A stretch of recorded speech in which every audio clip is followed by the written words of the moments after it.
Hi, and welcome to How Humans Heal. I'm Dr. Donnie Wilson, and in this episode, I'm excited to introduce you to my friend, Dr. Betty Murray. She is a women's health expert and researcher, and she's also the founder of a clinic in Dallas, Texas, as well as a telemedicine clinic called Minerva, where she helps women to master menopause. She has a podcast, she has a TV show coming out, and she has a program where she helps women with menopause. And her research is related to the microbiome and metabolism of women in menopause. I think all of this is so apropos and important for women to know. So I'm so glad you're joining us today, Betty. Thank you for being here. Gosh, thank you for having me. I love talking about this subject, so thank you. I know it's one of those things when you just like when you're researching it and you're just in it, and then you get it passionate and inspired to help women with it, and we're in it ourselves, right? So it's like you're just swimming in this experience of menopause and saying, hey, women deserve so much more. They deserve better. They deserve more support with menopause. And I love that you're just like taking that and running with it and helping all of us to understand more what we can do to thrive through menopause. Tell us more, like, is there something that got you inspired in this area that said to you, like, okay, this is where I want to put my focus? Yeah, it's so I came to functional medicine and functional nutrition because of my own health problems over 20 years ago. So I opened Living Well Dallas 20 years ago, and it really was my own autoimmune condition. It was colitis. I was diagnosed, and when I asked the doctor, could I change my diet and change the trajectory of my disease, he laughed in my face. And said it had nothing to do with diet. And I was like, oh, wait a minute. See, that's really interesting, because when I don't eat something, I start to get better, but I can't starve myself, And so, that's what led me on my journey, led me back into school for nutrition, and sort of led me down that pathway. Well, kind of flash forward into my late 30s. And, I'd actually had a tubal, right? I didn't want to take birth control anymore. I had a tubal. And, everybody told me, like, nothing's going to happen when that happens. You're just, it's just going to be easy. You don't have to take the pill, because I didn't want to be on the pill. But, within about 6 months, I started getting acne. My hair started falling out, like all this stuff. And probably the most insidious is I started gaining weight, right? And around the midsection. And I had been in the bodybuilding world, so it wasn't like I didn't know how to manipulate body composition. And I'm a nutritionist by training, so you can imagine how that feels. You're like, oh my God, I feel like a fraud. I can't figure out what's going on. So over the course of about a year and a half, I gained 35 pounds. I get told it's everything under the sun. It's your thyroid, it's your hormones, it's this, it's that. You need progesterone, you need this. Put on medications, and I'm in the functional medicine community. I have providers that work with me. I have access to some of the best minds. But to tell you honestly, I'm 55. 2 days ago, and thank you. But I feel better today at 55 than I did at 40. And my 40s were just a dumpster fire, with somebody pouring kerosene in it. And so for me, that's what led me back to get my PhD, and then really kind of put me on this path, because women pay such a price for being women. We suffer autoimmune conditions 10 to 1 to men. IBS, depending on which study you look at, somewhere, between 2 and 3 out of 4 women will have IBS. And it's just all these things. And it's because we are so biologically different than men, and we just don't get studied. We don't get resources, and we get gaslighted. And so this has become the hill I'm dying on. Probably, in multiple ways that I never thought I would actually get involved. I was always going to be out there passionate for women's health, but now it's like, it's at a sort of a ramped up level that I never thought I would see. But that's where my passion totally is. Mm-hmm. That makes sense. And it always surprises me, especially with Crohn's disease, when a practitioner says it has nothing to do with diet. It's like we're talking about the digestion. Of course, what we eat is we know it's going to impact our whole health, but of course it's going to impact our digestion. I think that's pretty straightforward. But even then, a gastroenterologist doesn't learn about diet. And so as a nutritionist, I'm also originally trained as a nutritionist before becoming a naturopathic doctor and midwife. So I relate to you. Like, we go from nutrition to let's help women with nutrition. And I'm really intrigued by your research about the microbiome, because of course the microbiome is also in the gut. So let's make that connection. Like, how is it here? We are talking about menopause, which is like estrogen, progesterone, the ovaries, and that's changing. But now we're also talking about the microbiome, which is in the gut. So how is that those are even in the same sentence together?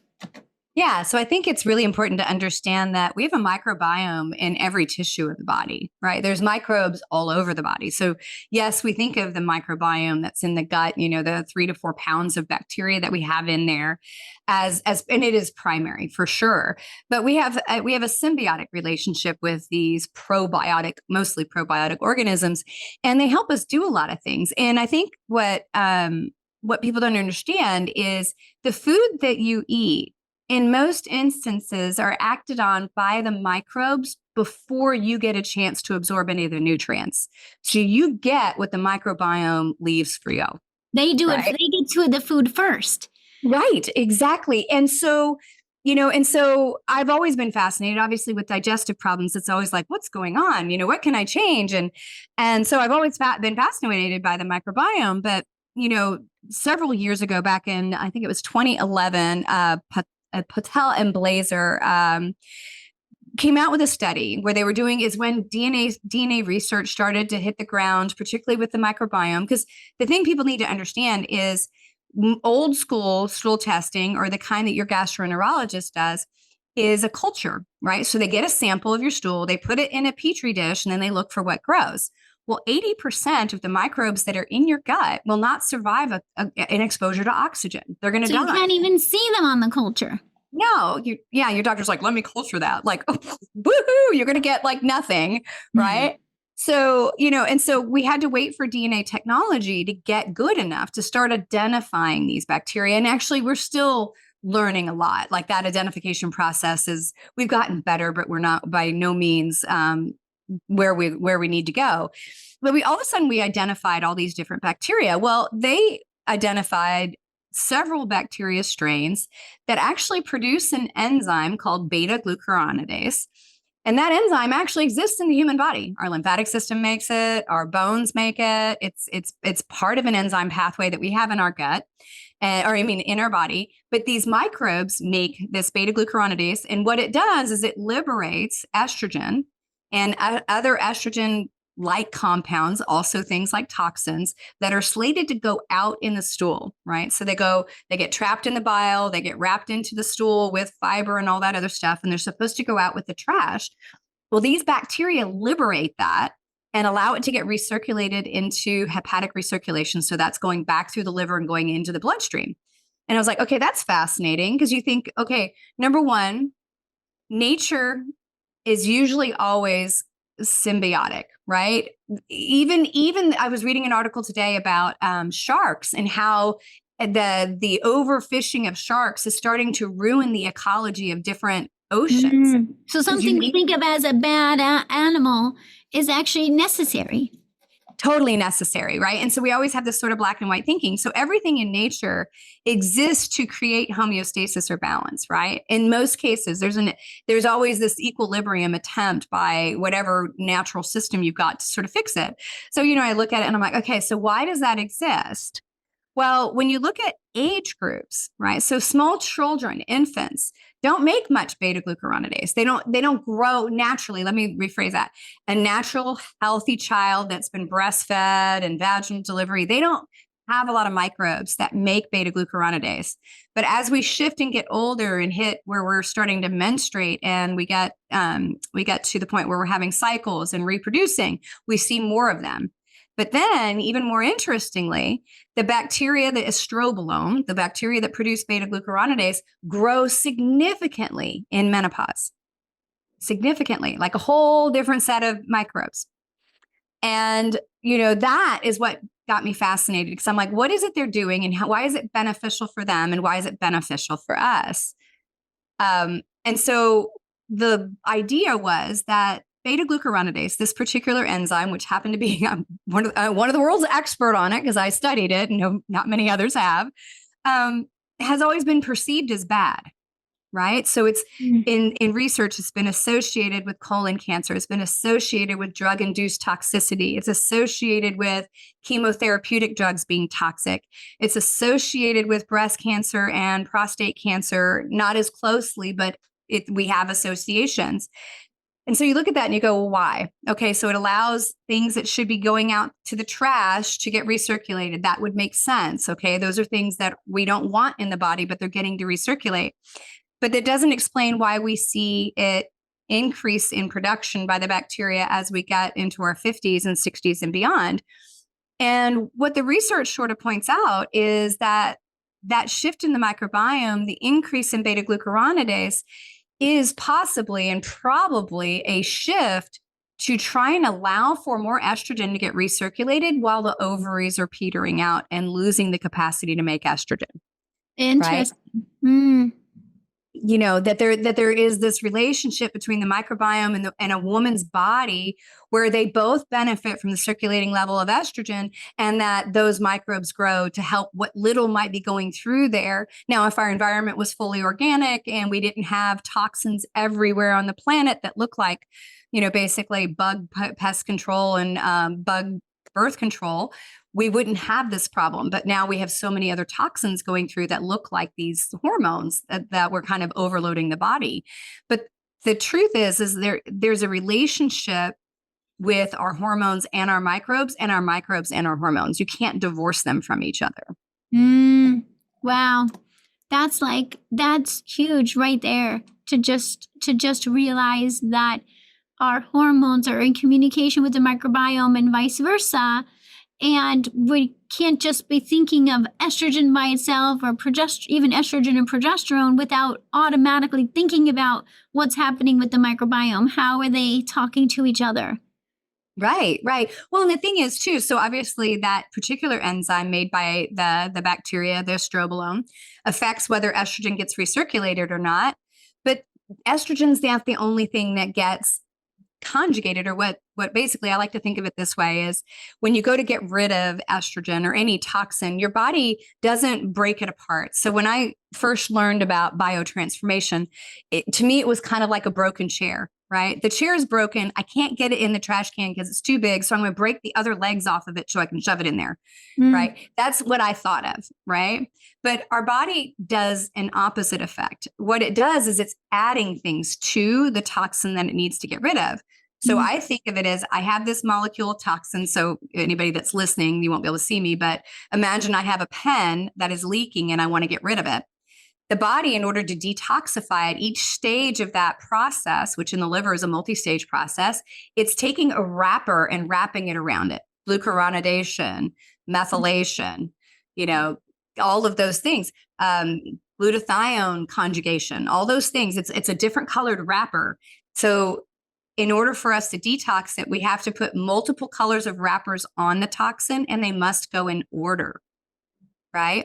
Well, in the other things, our other hormones go through that same pathway. So testosterone goes through glucuronidation, progesterone does. Your neurotransmitters, dopamine, serotonin, epinephrine, norepinephrine, they do too. And so my hypothesis was that when a woman had higher levels of this, either estrogen or some of these other hormones or neurotransmitters were being liberated in the gut in a way that was abnormal, because they can affect the smooth muscle contraction or the relaxation of the gut. The neurotransmitters do, like dopamine and serotonin, but same with estrogen, testosterone, and progesterone. And that was my hypothesis, is that there's this interaction that may be happening that makes IBS worse for women and worse in the second half of our cycle. Wow, and it's so interesting. And just to kind of see if I can fill in some of the questions, you know, when we talk about estrogen, as well as the other hormones and metabolites in our body, the idea is that eventually the blood is going to go through the liver to detoxify, and the estrogen in particular needs to be detoxified and sent out of the body. Like, because a lot of times you're like, well, why would we even want to get rid of our estrogen? We want estrogen. That's part of the issue with menopause, is that the estrogen's dropping. But it's really understanding that it's a recycling. You know, it's like we need the estrogen to be present and to go through the liver and be detoxified, and then we need new estrogen to come in order to stay in a stable state. So to think of it as like it's a constantly processing machine. It's not just put estrogen in and the same estrogen sticks around forever. No, it's and when our ovaries are active, they are making estrogen. And if we're not taking a birth control pill, our estrogen is coming from our ovaries. But if you're taking a birth control pill or you're on hormone replacement, that's the source of estrogen, right? And still it goes through the liver, and then it has these interactions that you're talking about in terms of being able to detoxify it. And what we're aiming for is for healthy detoxification of estrogen and moving it out of the body. But you're saying, hey, there's all these other interactions that are happening and possibilities that can occur.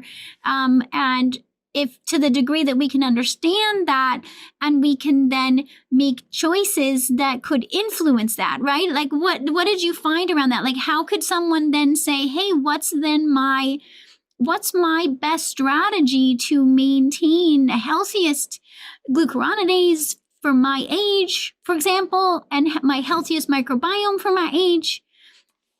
Oh, yeah, definitely. So I've got a really crass but good example of how to think about how most of the body works. Most of the body works in what we would call a negative feedback loop, right? Which is what you were describing. Body makes it, body uses it, preps it for trash, and then it goes out through the trash. So my analogy, or what you can imagine, is you have a toilet, right? The back of the toilet fills with water, and that's your body filling up with the estrogen. Your body uses it, i.e. fills now the bowl with water. It gets dirty, and now it needs to get flushed out. In order for the tank to refill, that whole step must occur, right? And so that's how your body does almost everything. It has to use it, wrap it, get rid of it, and then that tells it to make it again. And so our hormones are like that. And so, which is super, super vital. Now, so the question you had was around hormones and how they operate and what they do in the body and why. So to think about a woman's hormones as we go through, obviously, menopause, they flatline. Our ovaries run out of eggs, so therefore we run out of estrogen. Now our fat cells make estrogen, right? So most women, 90% of women will gain up to 15% of their body fat going through menopause, right? So their body weight. So if you weigh 150 pounds, the average woman will gain 15% of their body weight. And that's a protective mechanism so the body can get more estrogen, right? And have more circulating. Because it's gaining fat so that it'll have more estrogen in the fat. Right. Exactly. So if we're gaining more estrogen, right, through that mechanism, it's by no means close to what we were making while we were cycling, right? And so therefore, then the microbiome sort of shifts and grows. So how can I improve those microbes that are most healthy, right? Because the thing is that we don't completely understand. And a lot of this comes from researcher bias. So only about 15% of any studies get published. So that's the first thing people need to know, is lots of studies get done. And a lot of times, if they're not super favorable to whatever medication, they just get buried because there's no requirement for the company to ever publish, right? There's no requirement. Now, I can tell you as a PhD student, the only way you get your degree is you must publish or die. But a lot of studies may not go anywhere. So, there's a lot of things that have been looked at that just have been left behind or just are obscure and no one sees it. So the bias is that everybody thought beta-glucuronidase is negative. So a lot of times you have to look at it from that lens and understand maybe it is, maybe it isn't. And maybe it depends on time and what we're looking at. But if we were to look at what helps the healthiest microbiome survive and do the positive things it needs to do, eating foods. So the fastest way to change your microbiome is change your diet. You can take truckloads of probiotics. Probiotics have not shown to actually colonize. We don't see significant changes to the microbiome by taking things like Lactobacillus bifido, spore-forming bacteria, maybe, but not that much. They absolutely influence. So that research is clear. But if you take a bunch of Lactobacillus, let's say rhamnosus, because yours were low, doesn't mean it's going to get any better on a test. Yeah, you I call know? it just like flooding the system, right? You're just flooding it, but that doesn't mean they're actually gonna. Because that's the key is we need them to To move grow. in. We need to thrive and survive and work for us. We don't want them just floating through. Yeah, yeah, because they're kind of like snowbirds. They come hang out in Florida from New York, but as soon as New York warms up, they go home. Like they don't stay. But what does show significant changes, right? Because that's what you want. I want the healthiest microbiome I can have, because pretty much across the board, that's going to have a positive impact, even all the way to dementia, right? Mhm. We have pretty good research that came out in the last couple of months showing that there's significant impact with Alzheimer's and dementia with the gut. And not that there wasn't already, but even more powerful.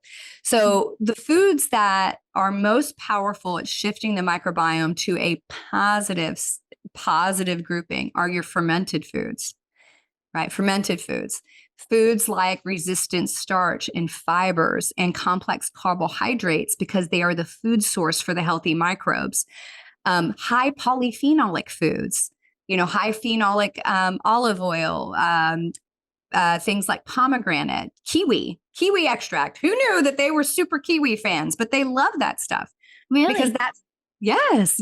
It's so, and more we're probably going to find individual polyphenols that are microbiome growing. We hear a But lot about like pomegranate, right? Yeah. yeah, Like, yeah, pomegranate, even your deep, dark red, purple, blue fruits, so a diet that has a very high content of a high variety of brightly rainbow colored foods feeds your microbiome. And part of it, what we're starting to understand is it's not even so much about the microbes themselves, it's what they make. Right? It's what they make. Why is a fecal transplant so profound? It is not even so much about the microbes itself. It's all of their growth factors and stem cells and enzymes that actually influence. And so our goal is to use food in that way, because that helps shift our microbiome. And so, yes, it may make my menopausal symptoms and my gut symptoms better, and maybe my peri-menopause and all that other stuff, but it's probably going to have a positive effect on my risk for all-cause mortality. it's really something. And I always like to emphasize that it's because, believe me, I went into it when this started all coming out, this research, and I was doing all of these different DNA analysis, stool panels with patients, and I was searching like, okay, which food, if this one's low, which food feeds that bacteria and which food feeds that bacteria. And then we would have the patient eat more of that particular food and retest it a couple months later. And we tried it. It's tempting, right, to get down to that level. And yet, when we did that and retested it, it's really not that simple. It's way more complex than that. It's not as simple as saying, oh, just eat a pomegranate a day. And the thing that always really interested me the most is to remember that we're talking about a microbiome. These are microscopic organisms. So I always say it's like feeding a goldfish, right? It's very tempting when you have a fish to just your kids just keep putting more food in for the goldfish, and then a goldfish only really needs like a teeny little sprinkle of food each day. It's like a tiny sprinkle. So we realize, like, okay, as much as we're saying we need to feed our microbiome, we also need to remember that it's like feeding a goldfish, right? Because it's also such a thing that we could overfeed them easily. Right. Yeah. Overfeed them or shift the balance, because some of our microbes come out at night, and when our gut's supposed to be relatively empty, because we've gone 3 or 4 hours before bed to go, between eating, and there's other microbes that go in there and sort of scavenge stuff off the gut wall and help clear stuff up. It's way more complex than that. And, it is like a jungle in there, and that ecosystem is very, very, resilient, but also complex.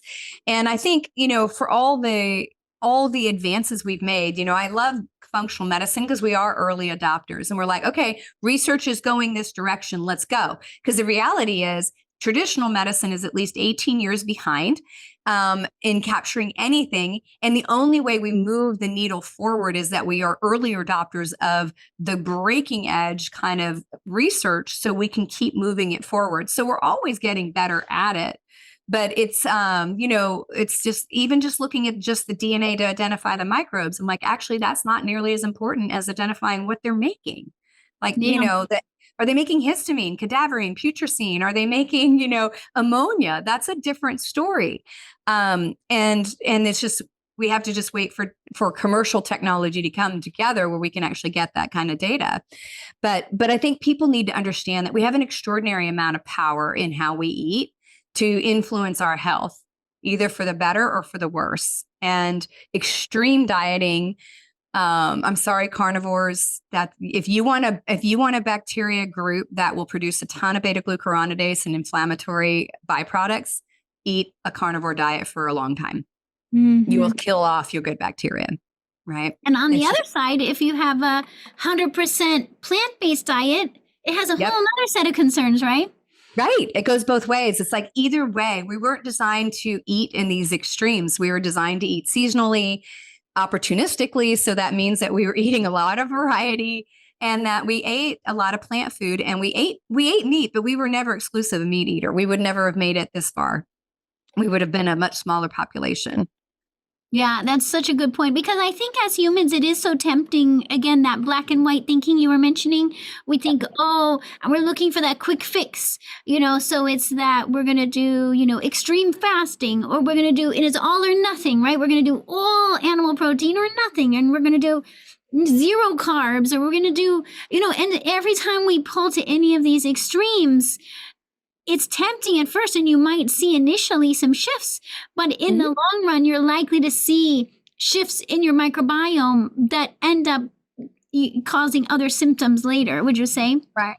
Oh, yeah. I mean, I think it's the difference between understanding there's a therapeutic diet, right? The vast majority of the diets that people see, whether it's a FODMAP, low histamine, low fermentation, GAP diet, all of those, they are therapeutic diets, meaning that they are designed to do something very dramatic in a relatively short period of time, right? Mm-hmm. Same thing with carnivore. Have I used carnivore with somebody that had pretty severe SIBO? Yeah. If we were trying to starve off somebody that doesn't belong in the gut in high levels, that's an easy way to do it. But they are not a maintenance diet. And a maintenance diet is for full body health and microbial health and everything else. And the goal is to always shift to the most varied diet possible. Because the one way to guarantee that you have an intolerance or a sensitivity or other things is to remove more and more foods from your diet. You will eventually end up sensitive to those. Because you're eating the same thing every day. And I think that a lot of times when people are in a busy, stressful life, they end up doing that too. We end up just going, I'm going to go to the same place for breakfast or the same place for lunch, and I'm going to just put it on repeat. And we end up just eating the same thing all the time. And that's what ends up, of course, then you're feeding those. So keep in mind, like whatever you're eating is going to feed the particular bacteria that like to eat those foods. But guys who like to eat other foods are starving. So it creates an imbalance. And so I love what you're saying, Betty, which is, I completely agree. It's about how do we create variety? How do we challenge ourselves really to say, hey, how can I, yes, we're going to have some things that are consistent in our dietary structure, but how do we create variety so that we're getting different types of fibers and different types of foods in this beautiful blend over time, so that we get a nice diversity of bacteria in our gut, right? Because they all have, some of them make this nutrient, some of them make this neurotransmitter, some of them help our immune system in this way. So we want them all to have a chance to help us. We don't want to just be lopsided. Yeah. I mean, even when I was a kid, I mean, obviously that was a long time ago, we couldn't have strawberries all the time. We couldn't have blueberries all the time. You couldn't have kale every day. But the reality is, because we can do that because of a global food supply, people eat a really narrow diet. And then we overeat things like oxalates or all of that stuff, phytic acid, because we just eat the same stuff every day. Like I remember when I was in the bodybuilding world, I would food prep, and my husband and I still food prep, but I had gotten into this rut. You're doing contest prep. So like you're allowed so little. It's like, oh, I can have oatmeal and brown rice and broccoli and green beans and chicken and protein powder and eggs. And so I would make like a week's worth of that stuff. I'd eat the same stuff every day. And I'm like, that was really interesting. Like, what did that do to my colitis and everything else? Right. So we couldn't have eaten that way until global food supply. And sometimes foods that are considered healthy could actually become unhealthy, like you're saying, because we're eating it too often and we end up throwing things out of balance. And so it's just so. But at the same time, I don't want people to get like. It's not about just throwing whatever your latest pattern is out the window. I think about how do we start to have, with all of this awareness, work toward a more balanced way of a relationship with our food and a relationship with our microbiome and a relationship with ourselves that allows us to be in this, right, this more flexible, mobile, healthy place versus the extremes. Right. Oh, no, definitely. Definitely. And I like to think of the idea of adding rather than subtracting things, because almost always we focus on subtracting more and then subtracting more. It's like, okay, no, maybe my first thing is I'm going to eat the way I have been eating, but I'm going to add a new fruit or a new vegetable, every couple of days, something different. So I have a wider variety. I've done a lot of detoxes over the years, and many of them made me feel a lot worse. Not only that, but I've had a lot of patients come in and tell me how after doing a detox, they have a stomach ache and headache and they can't sleep and they're feeling anxious. And I'm like, I can't just recommend that my patients do a program that's going to make them feel worse. So I finally decided to design my own detox program. It's a 14-day detox program that's not like other detox programs out there in several ways. One is that I'm focused on helping you to get the toxins out in a safe and effective way using nutrients, antioxidants, and supporting our natural detoxification pathways in the body. Also, I'm helping you to decrease your exposure to toxins by learning the ways that you've been exposed to toxins and how to change your day-to-day lifestyle to decrease your toxins over time. And I'm helping you to look not just at chemical environmental toxins, but also emotional and energetic toxicity. And yes, it's possible to accomplish all of this in 14 days. I have so many patients who have done the 14-day detox and report back to me how much better they feel. And I think it's also because I help you to know what to eat. You are getting adequate food that tastes good, plus protein shakes that I developed that are good for your body, that your body knows how to use these nutrients and take them in and use them to help you safely detoxify without feeling worse. Also, I help you to balance your blood sugar levels, get better sleep, and introduce things like meditation, biofeedback, and other types of stress recovery into your day-to-day routine. So I just am so excited about it. I want to make sure you know about this 14-day detox. I'm going to put the link. You can find it at drdani.com/detox-program. But I'll also put the link below so you can find the 14-day detox program at drdani.com. I look forward to guiding you through this detox so that you can actually feel better on your way to better health. I love that, and especially because, as you mentioned in your story about noticing the weight gain, and I want to cover that because it's such a common thing that women experience in menopause is this, like you mentioned, this 15% of the weight gain, and you're like, almost overnight, it feels like it appears, and you're like, what do I do now? And so women end up restricting, right? It's like, okay, I'm going to do what worked before. I'm just going to restrict my eating. And yet it doesn't work so well anymore with menopause. So what can women do at that point? How do we navigate that difference in menopause? Yeah. So I think first off is to help define menopause for women, because menopause technically is one day in your life, 1 year from the last time you had your period. The problem is we're in peri-menopause, which is the time before when the symptoms start showing up, which is an average of almost 8 years. It's an average, which means some women get 15 to 16 years. Some women get 2 to 3, right? And so for me, all of my symptoms were early perimenopause and menopause. So I was going into that transition in my late 30s, right? And everybody was like, oh, no, not yet, not yet. That's not it. It's just, it's your thyroid, it's your this, it's your this. And so I think women need to understand that it's varied. One, you could get 12 women together and we're all going to have a completely different menopause experience, right? There's some truisms like I've never had a hot flash. That was not my symptom. I had 100 other ones, but I did not have that one, right? So everybody's different.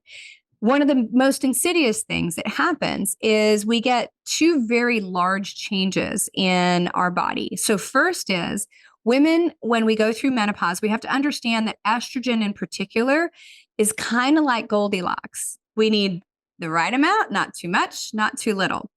And so when you're cycling and we're in our, let's say, 20s and early 30s, generally, most of us have pretty decent hormone balance. They fluctuate throughout the month like they're supposed to, but they're balanced to each other. And so we may not experience wild weight gain, or if we do, we're like, okay, I can cut it back a little bit, or I exercise a little more and I can get it off. Well, the first thing that happens is we see progesterone decline early. So that one declines as we go into our 40s. So it's down. So estrogen's high relative to it. And we have what I like to call the ketchup bottle effect. So when we're young, our ketchup bottle, it's organic and all that stuff, is completely full, right? So you go to squeeze it out and you get this perfect S on your all organic, all beef hot dog, right? And it's the same every month. It works just fine. Now you get to peri-menopause and it's starting to go empty. So you shake it and you go to squeeze it. Nothing happens. You squeeze it and it goes splat. Right. So it's a roller coaster. Your hormones start to go all over the place, particularly estrogen. But in that early part of it, it tends to be high relative to progesterone. So we start to get more insulin resistance at this time. Progesterone also affects stress and sleep. So we often see insomnia or early waking, like waking at 3 a.m. and not being able to fall back asleep. So that makes us more insulin resistant, more stressed out, unable to burn fat. So we start to gain weight. When you get into menopause, what happens is estrogen nosedives. And one day we take a cliff dive and it's just gone, right? The ovaries, the eggs are out of the ovaries. There's none left. And when that happens, we see a radical increase in the years leading up to that, usually the last like 2 to 3 years where estrogen has really bottomed out. And we see a significant increase in visceral fat. So that's the fat that's underneath the muscle in your abdomen. Right. So it's not the jiggly bits. We hate the jiggly bits on our butt, and hips and thighs, the, kind of junk in the trunk. We don't like that, but that doesn't kill us. Visceral fat can. And when we gain that weight in the middle, the research shows exercise and reduce calories or cutting back foods does not move it. So your trainer that told you need to eat less and work out more, or your doctor that said that hasn't read any research because it is being driven by the hormones. So that's why your waistline gets bigger, right? And like women will say, I swear my butt just creeped around to the front, I'm gaining weight around the middle. So it makes it harder to lose around the middle. And then we get more inflammation because that fat produces inflammation. And then it produces more insulin resistance. And then we get this kind of vicious cycle, right? So that is one of the major things that happens. The mechanism that causes this, and this was interesting because I had to find this looking at dementia studies and brain studies. I got off on a tangent while looking at other stuff and would kind of end up down another rabbit hole while I was researching. So in our cells, we have these little things called mitochondria. It's kind of your powerhouse. That's the little thing that actually creates energy. It's your engine, and its primary fuel is glucose. And then when you're not eating and you don't have a significant amount of glucose circulating around, it's meant to burn fat. Well, there's a transporter once blood sugar gets inside the cell that transports it to the powerhouse. It's not insulin. Insulin gets it in the door, but insulin doesn't drive it to the powerhouse. It's a transporter called GLUT4. And GLUT4 is what they call a passive transport. So I have all these visuals. So you remember the game Candyland and the chutes and ladders kind of thing? Well, It's kind of like the ladder that doesn't have much of a pitch. So it's like just the slow kind of ooze. It's not a very fast transport. Well, it happens to be estrogen sensitive. So when you lose estrogen, your transport to get your glucose from inside the cell is impaired significantly, right? So what happens when the cell has glucose inside the cell but isn't burning it efficiently? It becomes glucotoxic. And so the cell becomes overwhelmed and we get less able to burn fat at the same time, right? So your powerhouse isn't getting its fuel. Now the powerhouse is going to run slower. At the same time, because of that, it's not going to be very efficient at burning fat either. So you think, oh, well, cool, I'll just cut my carbs and I don't have to worry about it. I'll wait for body fat. Well, it can't do that if it's got glucose as a fuel source waiting, right? So basically you have two fuel sources that are sitting. And one of the other major things that happens is, well, there's two others. So one is inside our powerhouse, we have a mechanism that is designed for transformation of cellular beings, right? So caterpillars do it. Animals that hibernate do it. Every single cell organisms do this. And so the mechanism that allows a animal to hibernate, meaning the thing that sort of switches the powerhouse down so they start gaining weight. So bears, right? Bears gain a bunch of weight so they can sleep all winter. The mechanism inside the cell is driven by uric acid production. So inside the powerhouse, uric acid comes up, it shuts the power down. So it says, okay, run at 30%. So we become less efficient. So instead of being this really high-end Tesla, you now got a 1984 Yugo in every single one of your cells, right? And it's a protective mechanism. It's meant to do that. So animals that hibernate, that's how we found it. We're like, oh my God, this is the mechanism that allows them to gain weight. It also makes them more slow, and they actually crave the foods that will cause weight gain, like fructose-containing foods. So the powerhouse slows down. That is also estrogen dependent, right? So you go look at the research, you're like, oh, amazing. We can check for uric acid in the bloodstream, which could be an indication that this is happening, and it is. That's Rick Johnson's work. Well, you go look and go, menopausal women increase in serum levels of uric acid. Well, lo and behold, we have this automatic steady rise of uric acid as we go through menopause because our metabolism is being slowed at the engine itself, right? So I can't get the sugar in there. My engine's now being told to run slow. And then the last thing is the subcutaneous fat. So the jiggly bits, the junk in the trunk, like I said, that we don't like, has adrenal receptors. So think of it as we have nerves that go down into those fat cells. There are adrenal receptors that produce epinephrine and adiponectin. Adiponectin gets it out of the fat cell. Epinephrine picks it up and drives it to the cell to drop it off. The nerves, the receptors on those nerves go to sleep when they don't have estrogen. Mm. So the first on, last off, so the jiggly bits on your butt that makes it hard for you to zip your pants have a hard time getting out because we have all this hormonal mechanisms that is basically telling us to save it. So then I look at it and I go, why? Why would all these mechanisms? Because humans are one of the only animals that have been able to survive postmenopausally, right? And no, like two other mammals do it, right? Yeah. There's the grandma theory that it's to help raise our kids because they are not, functional usually until much older, right? Compared to other mammals. But that still doesn't answer the question. And I think the answer to it is all those mechanisms increase fat storage, which increases the capacity to make estrogen at the fat cell out of testosterone by the aromatase enzyme, right? And that we stay alive because the body does that, not to the same degree as if we were cycling, right? So then you look at it and you go, well, what would change all of those metabolic mechanisms and what would change all of that? Restore hormones to a biological state so the body doesn't have that hormone deficiency anymore. It's the only time. This makes me so crazy. If a man loses testosterone, heaven forbid, we make sure they get testosterone. If somebody's thyroid quits working, we replace thyroid, growth hormone, insulin. We do it. But a woman goes through menopause, we're like, no, you can't have that. Just deal with it. It's such a good point. It's such a good point, Betty. And you go, and they're safe. We know they're safe. I mean, we've known this really for decades because I also learned bioidentical hormone replacement when I was in naturopathic medical school. But the research is starting to catch up now where it's even showing, hey, this is actually a smart thing for women to do is to replace estrogen and progesterone postmenopausally, right? Absolutely. Even in the Women's Health Initiative, even in that horrible, crappy, I would have failed the entire committee if I was on the committee. I'd be like, such a crappy job on research. Even in their own study, the arm of women that were on estrogen alone, right? So the women that took estrogen alone had a 23% reduced risk of breast cancer. There is no association with breast cancer, but yet people still parrot that.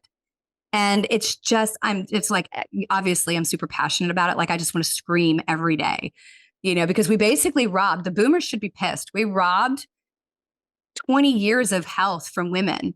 They have osteoporosis. Their risk for dementia is radically high, 34% higher. You have a decreased risk if you take hormones by 34%.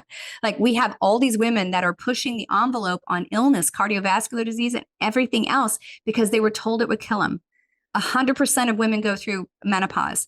87% are symptomatic for up to 8 years. Less than 4% of United States women are actually frickin' being treated with hormones. It is a travesty at an epic level, and we should march on Washington in demand. You're giving me goosebumps, Betty. You're really giving me goosebumps because people know that I'm rabid about this because it's just not fair. No, this would never happen to a man.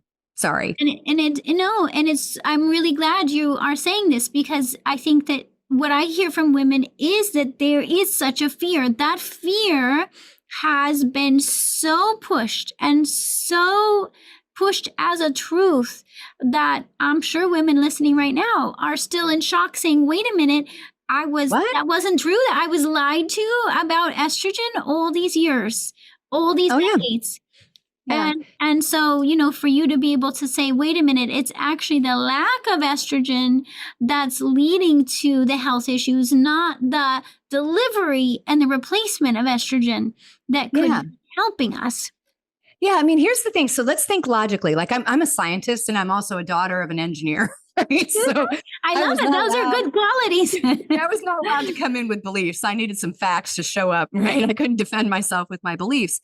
And so the things that protect you against breast cancer, right? So the average age of diagnosis of breast cancer is 63. So the majority of women who are diagnosed are postmenopausal, no hormones, right? So if you have more children earlier, and have a longer menstrual history, you have a reduced risk for breast cancer. Then how is it that it is totally safe to give really high dose birth control pills, which are enormously high dose, but something magical happens at the date of 50 and now every hormone is going to kill you? Like, that defies logic. Like, I'm logical. This is bullshit. Like, there's just no way the math doesn't math. It doesn't add up. That's true.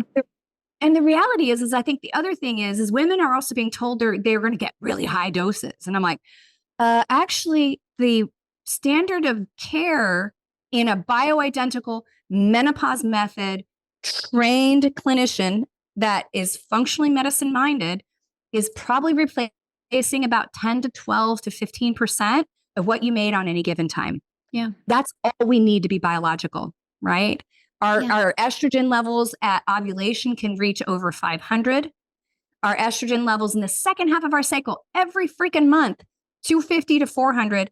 When you're pregnant, it's 4,300. We're looking at a blood level of like 50 to 100. 60 to 80 is kind of the sweet spot. Like, we're talking like minuscule amounts, but that protects your heart, your brain, your bones, protects your vaginal tissue, gives you back your brain, helps you sleep, like all of that. And it's a travesty that women still have to fight to hear it.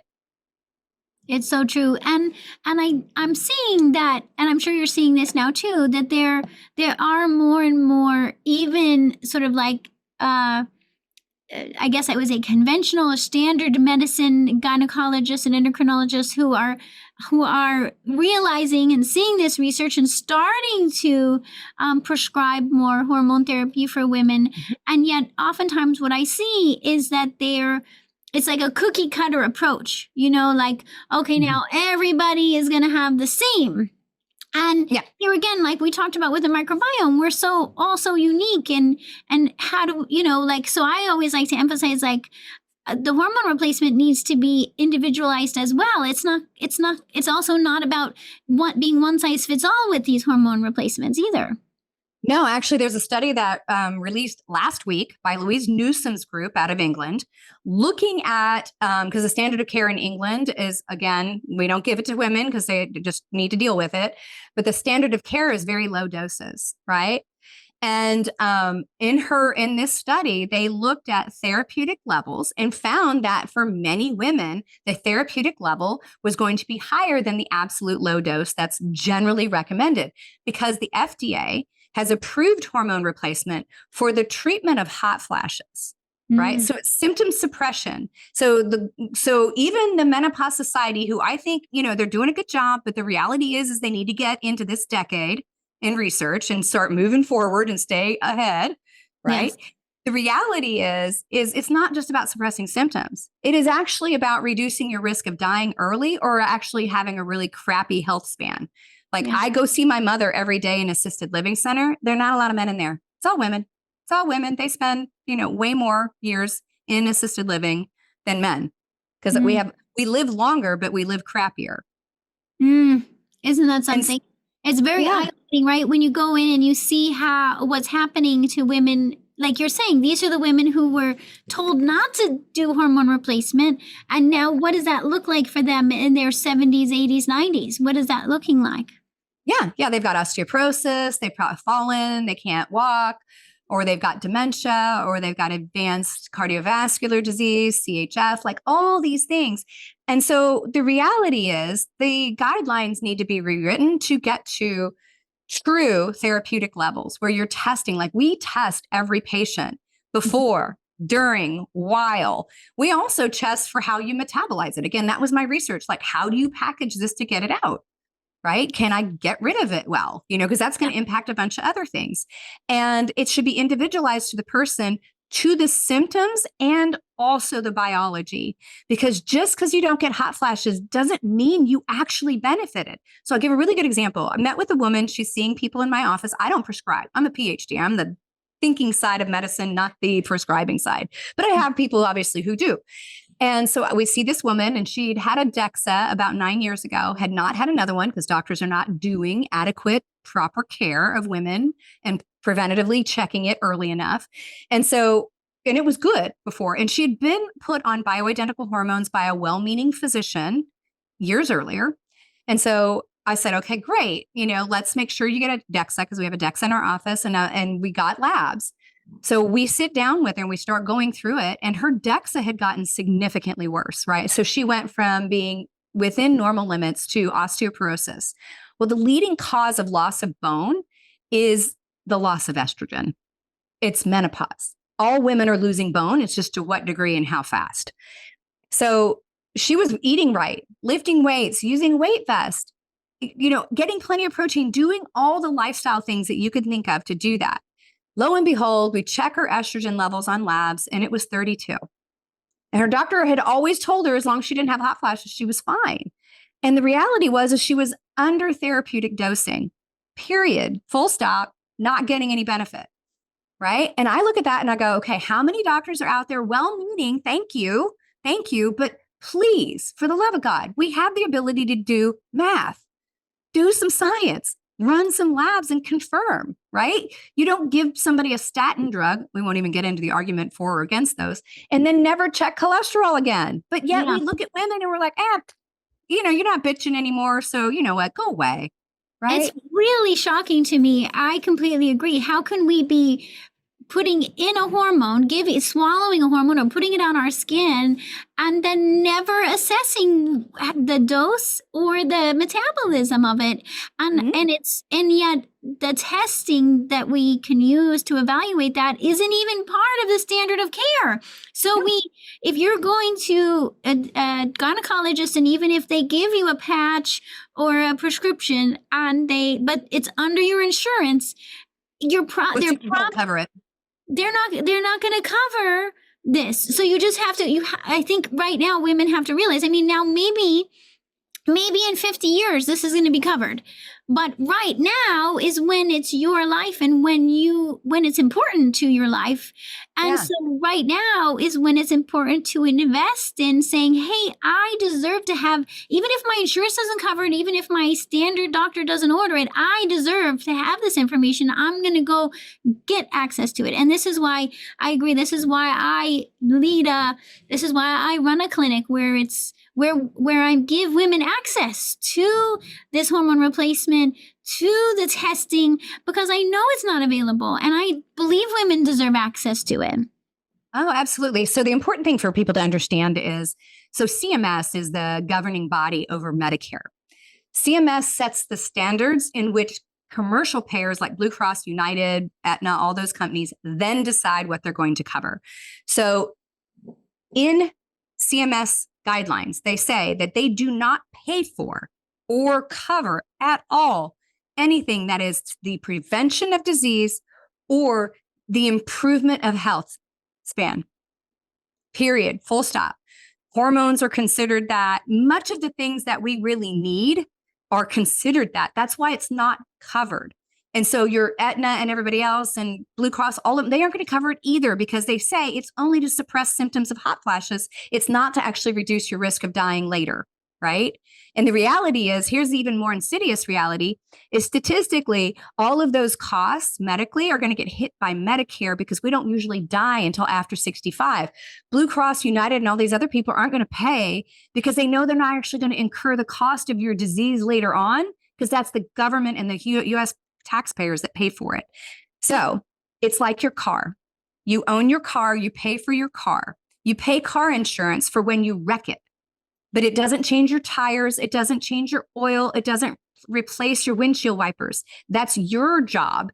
And your body is your car. And it's your job to assess and just think about, hey, I've got to put some resources to my vehicle. And some of that is hormone replacement. I do it too. I pay for shitty insurance that doesn't cover anything either. You know, Me too. like, well, I do too, like, Betty, because it's and like for a you while have to. I didn't. But then I realized like I'd rather have it for in case, right? Yeah, In you have it for case. emergencies. You have to have something because it's the leading cause of bankruptcy in the United States is medical bills.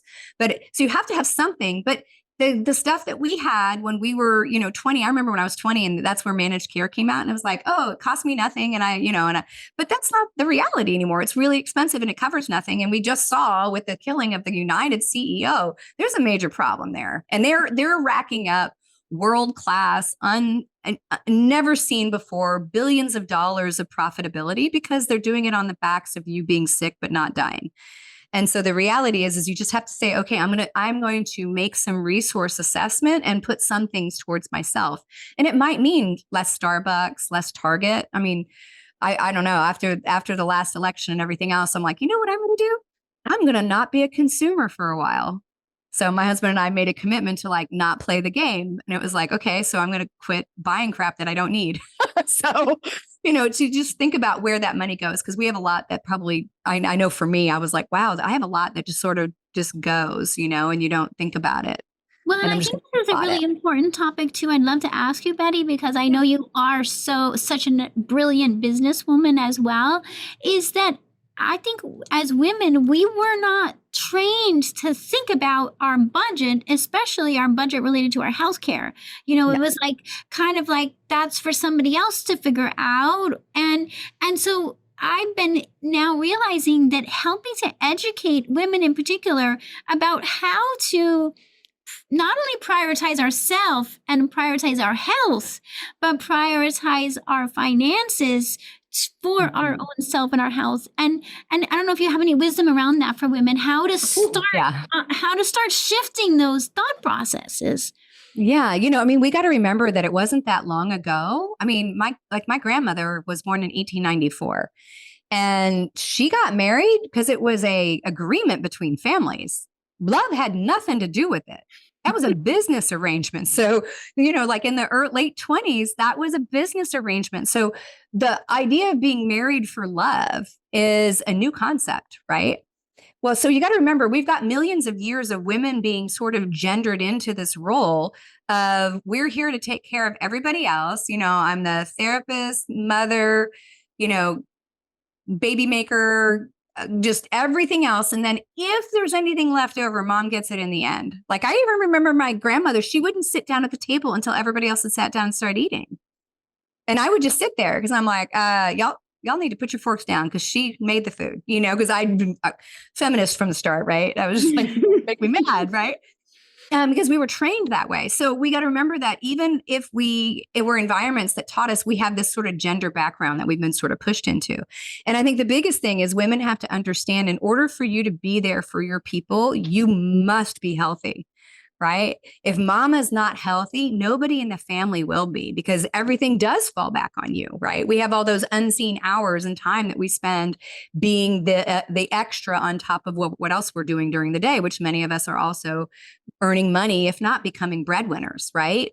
And so we have to put ourselves on the schedule, and we have to schedule things, and we have to put resources to it, which means you have to sit down and go, some of that budget's going to me, right?